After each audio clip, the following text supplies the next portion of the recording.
Ukraine के खिलाफ लगातार 16 दिन जंग लड़ने के बाद क्या रूस का हौसला डगमगाने लगा है।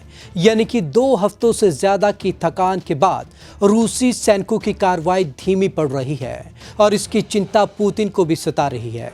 इसलिए उन्होंने आनन फानन में फौरन से तत्काल भर्ती खोल दी है। यानी कि 2.25 लाख रूसी सैनिक थक चुके हैं, इसलिए अब उनको रेस्ट देने के लिए जल्द ही नई भर्ती की जा रही है। तो चलिए आज आपको खास रिपोर्ट में दिखाते हैं क्या रूसी सैनिक या रूस डगमगा रहा है। ये खास रिपोर्ट देखिए और समझिए। क्या कहता है रूसी संसद में पारित नया कानून। रूस अब इसके तहत यूक्रेन के लिए 1 लाख नई भर्तियां करेगा। यही नहीं, रूसी संसद में नया कानून पारित कर अनिवार्य भर्ती के नियमों को और सख्त बना दिया गया है। पिछले कुछ समय से नई भर्ती खोलने की प्रक्रिया बंद थी, लेकिन अब रूस में 18 से 27 साल तक के लोगों को अनिवार्य रूप से सेना में कम से कम 2 साल काम करना होगा। भर्ती में शामिल न होने वाले लोगों को 2 से 4 साल तक की सजा दी जाएगी। पहले रूसी सेना की ओर से योग्य युवाओं को पत्र भेजा जाएगा। यदि 2 सप्ताह के भीतर वह नहीं आते हैं तो उन्हें जेल में डाल दिया जाएगा। 1 अप्रैल तक 1 लाख नई भर्तियां होंगी। पकड़े गए कई सिविलियन।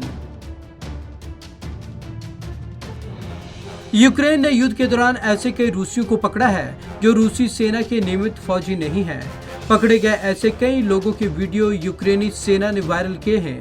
रूसी सेना ने युद्ध की शुरुआत में अनिवार्य सेना की सेवा वाले फौजियों को युद्ध में नहीं उतारने का ऐलान किया था, लेकिन अब रूस ने ऐसे फौजियों के युद्ध में शामिल होने की बात स्वीकारी है। ब्रिटेन में 7 रूसियों की संपत्ति फ्रीज।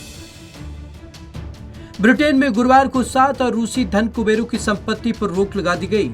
इन सभी की संपत्ति लगभग 1.12 लाख करोड़ रुपए है। जिन रूसी कुबेरों की संपत्ति फ्रीज की गई है उनमें चेलेसिया फुटबॉल क्लब के मालिक रोमन अब्रामोविच, रूसी तेल कंपनी रोजनिफ्ट के मालिक इग्नोर सेंचिन, रूसी बैंक के चेयरमैन दिमित्री लेबेदेव, पाइपलाइन कंपनी के मालिक निकोलाई तोकारेव और ऊर्जा कंपनी गाज़प्रोम के अलेक्सी मिलर शामिल हैं।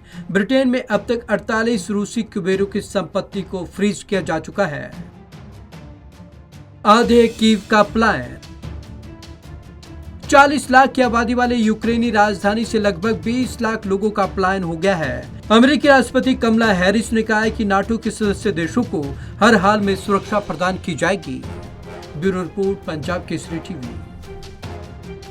तो इसी बीच रूसी विदेश मंत्री का बयान आया है जिसमें उन्होंने साफ तौर पर कहा है कि यूक्रेन और रशिया के बीच बातचीत जारी रहनी चाहिए और साथ ही यूक्रेन के शरणार्थियों को जो पोलिश लोग शरण देंगे उन्हें 21,000 रुपए की मदद दी जाएगी।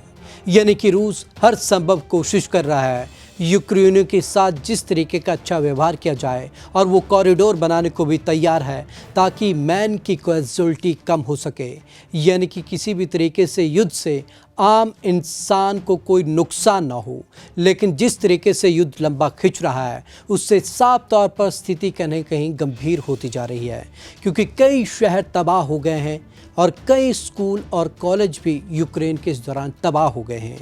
अब देखना ही होगा कि आने वाले समय में जंग की सूर जाती है। एक तरफ तो रशिया भी थक चुका है जंग लड़ते लड़ते और दूसरी ओर यूक्रेन भी तबाह हो गया है ये जंग लड़ते लड़ते। तो आज की इस खास रिपोर्ट में बस इतना ही। विवेक शर्मा को दीजिए इजाज़त। नमस्कार।